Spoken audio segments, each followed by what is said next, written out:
Hello everyone, কেমন আছো সবাই? আমি Ilman Hossain, welcome to my YouTube channel Ilman react. আজকে নতুন আরেকটি ইসলামিক ভিডিও রিয়াকশন করব। আজকে যে ভিডিওটি রিয়াকশন করব সেই ভিডিওটির থাম্বনেইলে লেখা আছে ইতিহাসের সেরা 10 মুসলিম নারী যোদ্ধা। চলো এই ভিডিওটির মাধ্যমে দেখা যাক মুসলিম ইতিহাসের সেই 10 নারী যোদ্ধা কে কে ছিলেন। ভিডিওটি ভালো লাগলে অবশ্যই ভিডিওটি লাইক করবেন, কমেন্টে আপনাদের মতামত জানাবেন, আর পরবর্তী ভিডিও পাওয়ার জন্য অবশ্যই চ্যানেলটিকে সাবস্ক্রাইব করবেন। চলুন ভিডিওটি শুরু করা যাক, দেখা যাক কে ছিলেন সেই 10 জন নারী যোদ্ধা। আমরা ইতিহাসের সবথেকে বীর মুসলিম যোদ্ধা সম্পর্কে জানি, কিন্তু মুসলিম ইতিহাসে এমন কিছু নারী যোদ্ধারা ছিল যাদেরকে দেখে শত্রুরা ভয়ে কেঁপে উঠত। পৃথিবীর ইতিহাসে এমন কিছু নারী যোদ্ধারা রয়েছে যারা শুধুমাত্র যুদ্ধক্ষেত্রে যুদ্ধই করেনি, এমনকি তারা বিভিন্ন বড় বড় যুদ্ধে নেতৃত্ব দিয়েছে। এর মধ্যে এমন কিছু নারী যোদ্ধারা রয়েছে যাদের কাছে 5-10 জন পুরুষ যোদ্ধা কিছুই না। এই সমস্ত নারী যোদ্ধারা এতটাই সাহসী এবং বিচক্ষণ ছিলেন যে ইতিহাসে তাদের নাম এখনো লেখা রয়েছে। তো আজকের এই ভিডিওতে আমরা জানতে চলেছি মুসলিম ইতিহাসের এমন কিছু নারী যোদ্ধা সম্পর্কে যাদের ইতিহাস জানলে আপনার লোম খাড়া হয়ে যাবে। তো প্রথমে রয়েছে নুসাইবা বিনতে কাব। ইতিহাসে যত নারী যোদ্ধারা রয়েছে তাদের মধ্যে অন্যতম একজন নারী যোদ্ধা হচ্ছে নুসাইবা বিনতে কাব। তিনি এমন একজন নারী সাহাবী ছিলেন যিনি মহিলাদের শিখিয়েছিলেন যুদ্ধক্ষেত্রে কিভাবে যুদ্ধ করতে হয়। তিনি ইতিহাসের এমন একজন নারী যোদ্ধা ছিলেন যিনি রাসূল সাল্লাল্লাহু আলাইহি ওয়াসাল্লামের পাশে থেকে যুদ্ধ করেছিলেন, এবং এই নারী সাহাবী সরাসরি নবীজির কাছ থেকে ইসলাম গ্রহণ করেছিলেন। তিনি সেই সময় মনে করেছিলেন ইসলাম ধর্মকে রক্ষা করার জন্য নারীদেরও যুদ্ধক্ষেত্রে যাওয়া প্রয়োজন। মুসলিম ইতিহাসে এমন অনেক যুদ্ধ ছিল যে যুদ্ধে তিনি সরাসরি যুদ্ধ করেছিলেন, এবং অবাক করা বিষয়টি হচ্ছে উহুদের যুদ্ধে তিনি সবথেকে বেশি ভূমিকা রেখেছিলেন। এই যুদ্ধে তিনি নবীজিকে শত্রুদের হাত থেকে রক্ষা করেছিলেন। অন্য কোনো যুদ্ধে তিনি অন্যান্য নারীদের মতো যোদ্ধাদের পানি পান করা এবং তাদের দেখাশোনা করত, কিন্তু উহুদের যুদ্ধে তিনি এমনভাবে লড়াই করেছিলেন যেটি দেখে সবাই অবাক হয়ে গিয়েছিল। তিনি এক হাতে উন্মুক্ত তরবারি এবং এক হাতে ঢাল নিয়ে যুদ্ধক্ষেত্রে নেমে পড়েছিলেন। তিনি উহুদের যুদ্ধে তার কাঁধে অনেক আঘাত পেয়েছিলেন, কিন্তু তারপরও যুদ্ধক্ষেত্র থেকে তিনি পিছপা হননি। তিনি উহুদের যুদ্ধে নবীজিকে চারিদিক থেকে রক্ষা করেছিলেন। পরবর্তীতে নবীজি একথা সবাইকে বলেছিলেন যে যুদ্ধক্ষেত্রে আমি যেদিকে তাকাচ্ছিলাম সেদিকে দেখতে পেয়েছিলাম যে নুসাইবা আমাকে রক্ষা করছে, এবং তিনি অনেক পুরুষ যোদ্ধাদের থেকেও অনেক ভালো যুদ্ধ করেছিলেন। এমনকি রাসূল নিজে এই নারী সাহাবী এবং যোদ্ধার জন্য দোয়া করেছিলেন। তো এরপরে রয়েছে জয়নব বিনতে আলী। পৃথিবীর ইতিহাসে যত মুসলিম নারী যোদ্ধা ছিল তার মধ্যে অন্যতম একজন নারী যোদ্ধা হচ্ছে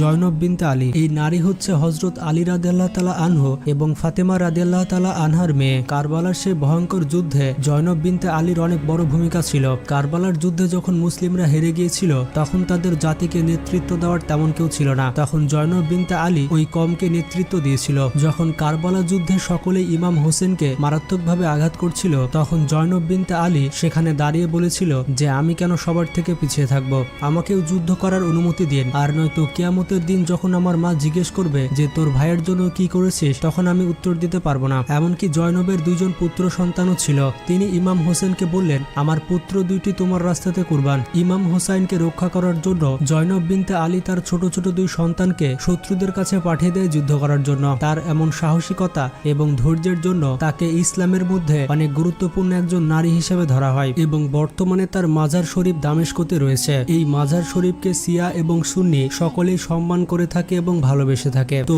এরপরে রয়েছে খাওলা বিনতে আল আজওয়ার। পৃথিবীর ইতিহাসে সব থেকে সেরা নারী যোদ্ধাদের মধ্যে অন্যতম স্থানে থাকবে খাওলা বিনতে আল আজওয়ার। তিনি ছিলেন একজন প্রতিভাবান কবি, এর পাশাপাশি সাহসী যোদ্ধা। সাহসিকতার দিক দিয়ে তাকে খালিদ বিন ওয়ালিদ রাদিয়াল্লাহু তাআলা আনহুর সাথে তুলনা করা হয়েছে। সেই সময় রূপে গুণে এবং সাহসিকতায় তার মতো দ্বিতীয় কোনো মহিলা ছিল না। তিনি ছিলেন সেই সময় আরবের ধনী পরিবারের সন্তান। সেই সময় বীরত্ব ও সাহসিকতার জন্য তার পরিবারের অনেক সুখ্যাতি ছিল, যার ফলে পারিবারিক সহায়তায় তিনি জ্ঞান এবং সামরিক অনুশীলন পান। ইতিহাসে তার নাম লেখা রয়েছে কারণ তিনি বাইজেন্টাইনদের বিরুদ্ধে সাহসিকতার সাথে যুদ্ধ করেছিলেন। তিনি বাইজেন্টাইনদের সাথে যুদ্ধে এমন ভয়ঙ্কর রূপ ধারণ করেছিলেন যেটি দেখার পর বাইজেন্টাইনদের মধ্যে অনেক ভয় ঢুকে গিয়েছিল। তাছাড়া যখন দামেস্কাসকে প্রথমবারের মতো ঘেরাও করা হয়েছিল তখন তিনি তার যুদ্ধের পারদর্শিতা দেখিয়েছিলেন। এই যুদ্ধে তার ভাই মুসলিমদের নেতৃত্ব নেতৃত্ব দিচ্ছিলেন, কিন্তু একসময় তিনি আহত হয়ে যান এবং বাইজেন্টাইনরা তাকে বন্দী করে নেয়। এই সময় খালিদ বিন ওয়ালিদ তার দলবল নিয়ে এই নারী যোদ্ধার ভাইকে রক্ষা করতে আসছিলেন, কিন্তু ততক্ষণে খাওলা রাদিয়াল্লাহু তাআলা আনহা যুদ্ধের জন্য প্রস্তুত হয়ে গিয়েছিলেন এবং বাইজেন্টাইনদের উপরে আক্রমণ করে দিয়েছিলেন। খাওলা রাদিয়াল্লাহু তাআলা আনহা সেদিন এমনভাবে যুদ্ধ করছিল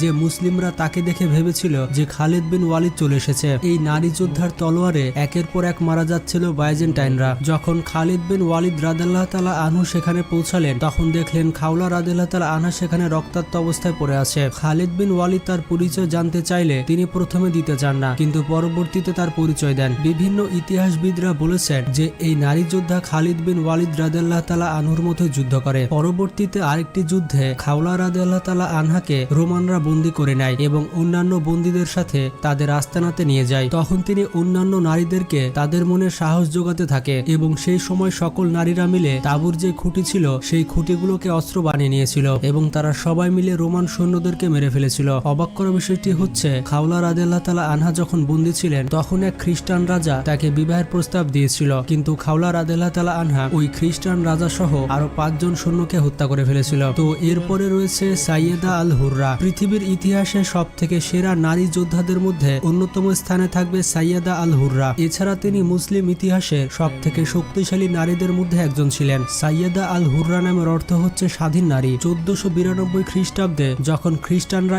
স্পেনকে বিজয় করে নেয় তখন মুসলিমরা সেখান থেকে পালিয়ে এসে মরক্কো এবং তার আশেপাশে বসবাস করতে শুরু করে এবং সেখানেই এই নারী যোদ্ধা একটি সাম্রাজ্য গড়ে তুলেছিল, যেখানে স্পেন থেকে পালিয়ে আসা মুসলমানরা খুব আরামে বসবাস করতে পারবে এবং ওই জায়গার রানী ছিলেন এই মহান নারী যোদ্ধা। এরপর যখন 16 খ্রিস্টাব্দে আন্দালুসিয়ার পতন হয় এবং মুসলমানদের প্রতি অত্যাচার করা হয় তখন সাইয়েদা আল হুররা জলদস্যুতার পথ বেছে নেন। এরপর তিনি অটোমান সাম্রাজ্যের রাজার সাথে হাত মিলিয়ে স্পেনের উপরে আক্রমণ করে। এই আক্রমণ এতটাই ভয়ঙ্কর ছিল যে ইউরোপের কোনো জাহাজ তখন সমুদ্রের এই পাশ দিয়ে আসতো না। মানে সাইয়েদা আল হুররার যে রাজ্য ছিল তার আশেপাশে কোনো ইউরোপিয়ান নৌকা আসতো না। তার এই পাশ দিয়ে যত নৌকা আসতো সব তিনি জ্বালিয়ে দিতেন। এই কারণে ইউরোপের মানুষের মধ্যে সাইয়েদা আল হুররাকে নিয়ে অনেক ভয় কাজ করত। সব থেকে অবাক করা বিষয়টি হচ্ছে সাইয়েদা আল হুররা তৎকালীন পর্তুগালের রানী এবং রাজকন্যাকে নিজের কাছে বন্দি বানিয়ে নিয়ে এসেছিল এবং তাদেরকে ওই বাজারে বিক্রি করে দিয়েছিল যেই বাজারে তখন মুসলিম নারীদেরকে বিক্রি করা হতো। সাইয়েদা আল হুররার এমন কর্মকাণ্ডের কারণে সবার ভেতরে তাকে নিয়ে একটি ভয় কাজ করত।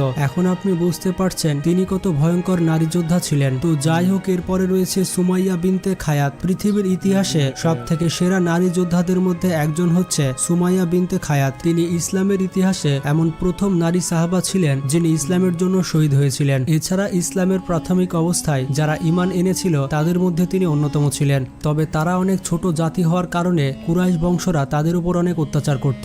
তাছাড়া প্রথমে তিনি একজন দাসী ছিলেন। পরবর্তীতে যখন রাসূল সাল্লাল্লাহু আলাইহি ওয়াসাল্লাম নবুয়ত লাভ করলেন তখন তিনি দাসী থেকে মুক্ত হন এবং সপরিবারে ইসলাম গ্রহণ করেন। সেই সময় যারা ইসলাম গ্রহণ করত তাদেরকে প্রচুর পরিমাণে অত্যাচার করত কুরাইশ বংশের লোকজনেরা। এইরকম ভয়াবহ অবস্থায় এই নারী সাহাবী সবার সামনে প্রকাশ করে দিয়েছিলেন যে তিনি ইসলাম গ্রহণ করেছেন। তাকে এবং তার পরিবারকে এত পরিমাণে অত্যাচার করা হতো যেটা দেখে সেই সময় সবাই অবাক হয়ে গিয়েছিল। কাফেররা সে সময় তাকে প্রতিনিয়ত বলতো ইসলাম ধর্ম ত্যাগ করার জন্য। তিনি যখন সবার সামনে না করে দিলেন তখন আবু জেহেল অনেক ক্ষেপে যায়। এরপর আবু জাহেল ক্ষেপে গিয়ে একটি বর্ষা এনে তার বুকের মধ্যে গেঁথে দেন। সুমাইয়া রাদিয়াল্লাহু তাআলা আনহার মৃত্যুর কারণে রাসূল সাল্লাল্লাহু আলাইহি ওয়াসাল্লাম অনেক কষ্ট পেয়েছিলেন। এরপর যখন বদর যুদ্ধে আবু জাহেলকে মুসলিম সৈন্যরা হত্যা করে তখন নবীজি তার লাশ দেখে বলছিল সুমাইয়ার হত্যার প্রতিশোধ আজকে নেওয়া হয়েছে। তো গাইজ, ইতিহাসে কত বীর নারী যোদ্ধারা ছিল তা তো আপনারা দেখতে পেলেন। এই বিষয়ে আপনাদের কি মতামত তা কমেন্ট বক্সে জানাবেন। আর যেমনটা আমি সবসময় বলি, আপনারা যতই ব্যস্ত থাকুন না কেন নামাজ পড়তে কিন্তু অবশ্যই ভুলবেন না, কারণ নামাজ হচ্ছে জান্নাতের চাবি। তো এইরকমই ইন্টারেস্টিং সব ভিডিও পেতে আমাদের চ্যানেলটি সাবস্ক্রাইব করে পাশে থাকা বেল আইকনটি ক্লিক করে দিন। ভালো থাকবেন, নিজের খেয়াল রাখবেন। আল্লাহ হাফেজ। তো ভিউয়ার্স, আপনারা দেখলেন মুসলিম ইতিহাসের সেরা 10 নারী যোদ্ধাদের। আল্লাহ তাআলা তাদের জান্নাতুল ফেরদাউস দান করুক। তো ভিউয়ার্স, ভিডিওটি কেমন লাগলো? ভিডিওটি ভালো লাগলে অবশ্যই ভিডিওতে লাইক করবেন, পরবর্তী ভিডিওর জন্য চ্যানেলটিকে সাবস্ক্রাইব করবেন আর কমেন্টে আপনাদের মতামত জানাবেন। দেখা হবে পরবর্তী কোনো রিয়াকশন ভিডিওতে। এ পর্যন্ত ভালো থাকবেন।